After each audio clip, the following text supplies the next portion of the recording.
Servus, Glück auf und herzlich willkommen zu einem weiteren FC Bayern Taktik Fuchs. Leute, diesmal zweites Spiel in der Champions League Gruppenphase, Ligaphase, wie auch immer ihr das nennen wollt. Und da gehen wir mal rein, gucken mal, wie ich aufstellen würde. Und wie immer, bevor ich das tue, wenn euch gefällt, was ihr seht, abonniert gerne den Kanal, damit unterstützt ihr einfach das, was ich hier tue. Ist völlig kostenlos auf YouTube. Vielen lieben Dank dafür. Und damit gehen wir mal rein in den Bombs. Ne? Gut. Neuer sollte klar sein. Kommen wir nicht drum rum. Harry Kane sollte auch klar sein, wenn man dann glauben darf, dass er heute mittrainiert hat und alles soweit gut aussieht. Ansonsten sollte Harry Kane nicht können, wäre bei mir natürlich die erste Option Mathys Tel. Ja, ich sehe Müller nicht als Neuner. Die letzten Leistungen von Müller waren auch eine Katastrophe. Also wäre für mich ein Tel, der starten würde, wenn Harry nicht kann, meiner Meinung nach. Gut. Ansonsten, eigentlich gibt es nichts zu ändern. Ja, wir haben eine Personalie, über die man gerne diskutieren kann. Das ist Alphonso Davies. Ansonsten gibt es eigentlich nichts zu diskutieren. Ne? Michael über rechts. Serge über links. Für mich erster Einwechselspieler vorne, wenn gewechselt wird, wäre Mathys Tel. Ja, jetzt haben wir ihn natürlich schon bei Harry Kane drin, von daher lassen wir das auch mal. Coman war bei beiden Einwechslungen eher so semi-geil. Ja. Sané eine komplette Enttäuschung. Thomas Müller eine komplette Enttäuschung. Also wäre für mich der erste offensive Einwechselspieler auf jeden Fall Mathys Tel. Ja. Das ist ja, da nehme ich schon Thomas Müller hier rein, obwohl ich Musiala haben wollte. So ist schon. Ja, ansonsten, wie gesagt, aktuell, gerade nach den letzten beiden Spielen, gibt es keinen Grund, irgendwas zu ändern. Ja? Wir müssen natürlich jetzt auch nicht anfangen, gegen eine Mannschaft wie Aston Villa oder auch am Wochenende Eintracht Frankfurt zu rotieren. Ja? Wenn die Belastung noch nicht, wir sind am Anfang der Saison, sollten die Spieler das schon wegstecken können. Sollte natürlich ein Spieler dabei sein, wo das nicht so ist, ja, dann rotiert man halt. Ja. Aber ansonsten gibt es gerade keinen Grund zu rotieren. Keine Ahnung, hätte so ein Coman, hätte so ein Sané, hätte so Müller richtig mal rasiert und hätte sich reingeworfen und da hätte ich gesagt, yo, komm, kannst du auch mal rotieren, aber ja. Also was die auf dem Feld gezeigt haben, war leider unterste Schublade. Ich weiß nicht, wie es im Training aussieht, da kann ich natürlich nicht beurteilen. Von daher, wer weiß, vielleicht sehen wir die eine oder andere Rotation im Champions League-Spiel. Bin sehr gespannt. Aber ansonsten gibt es keinen Grund. Ja. Es gibt auch keinen Grund, einen Palhinha aufzustellen. Auch das haben wir gestern im Stream ausführlich besprochen. Ja. Kimmich, Pavlovic spielen derzeit so stark. Ja, ist schade für Palhinha, aber es gibt keinen Grund, ihn zu bringen. Ja. Wie gesagt, sollte einer von beiden eine Pause brauchen, hat ein kleines Bewegchen, ja, alles gut, dann kannst du Palhinha ohne Kopfschmerzen reinwerfen, meiner Meinung nach. Ja. Ist einer der wenigen, wo man das sagen kann. Gut, Viererkette, ja. Ich denke, Guerrero rechts, gerade mit dem Zusammenspiel mit Kimmich, ist mega stark, ist mega gut.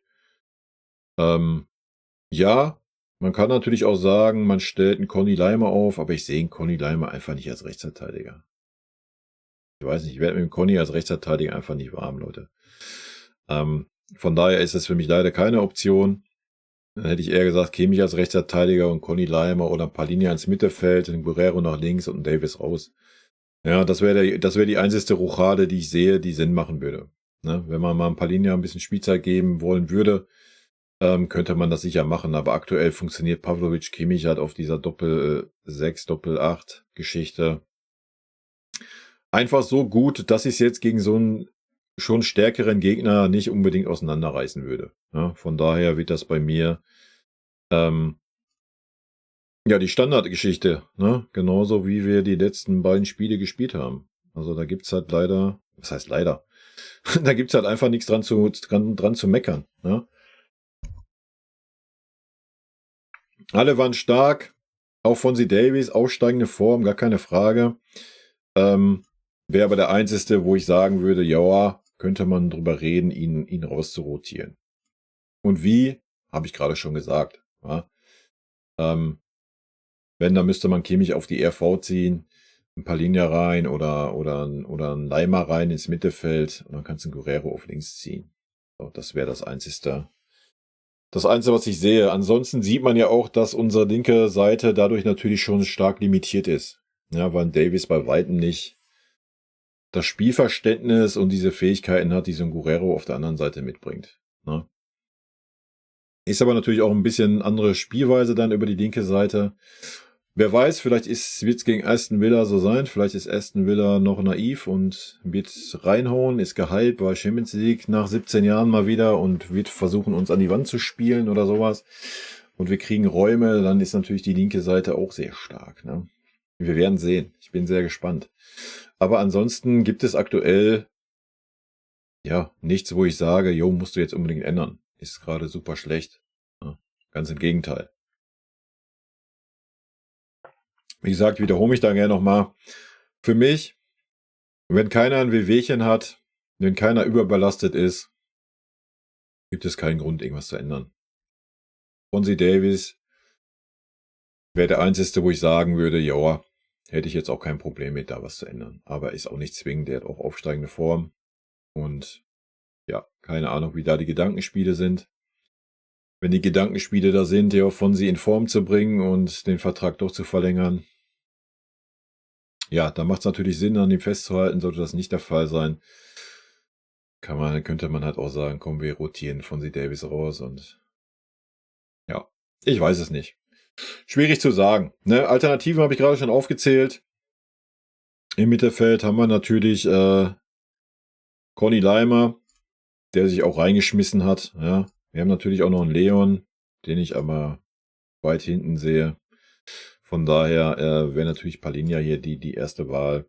Und natürlich haben wir auch noch einen Aznu. Ich weiß nicht, ob er mitfährt oder nicht. Ob er im Aufgebot ist. Wir werden sehen. Und natürlich haben wir noch immer den No-Brainer Eric Dyer für die Innenverteidigung. Also da sind wir sehr, sehr gut aufgestellt, was das anbelangt. Also wie man sieht, wir hätten ja natürlich auch namhafte Alternativen. Ja? Wer weiß. Vielleicht rotiert Kompanie. Ich weiß es nicht. Also haut mir gerne eure Meinung in die Kommentare. Leute, mein Tipp, 1:3. Ja, 1:3 für uns. Kann aber natürlich auch, wie gesagt, man sollte den Gegner nicht unterschätzen. Ist jetzt kein einfaches Spiel, ist Champions League auswärts. Kann auch unentschieden werden, wer weiß. Das Wichtigste, ich freue mich auf das Spiel. Wir sehen sehr wahrscheinlich wieder ordentlichen Fußball von unserer Mannschaft. Und wenn der Gegner mitspielt, sehen wir wahrscheinlich ein sehr, sehr gutes Spiel. Und das ist doch die Hauptsache, oder? In diesem Sinne, Leute, rot-weiße Grüße gehen raus und wie immer an dieser Stelle vielen lieben Dank für euren Support hier auf den Kanal. Vielen lieben Dank für euren Support hier auf den Kanal und in diesem Sinne, gute Freunde kann niemand trennen.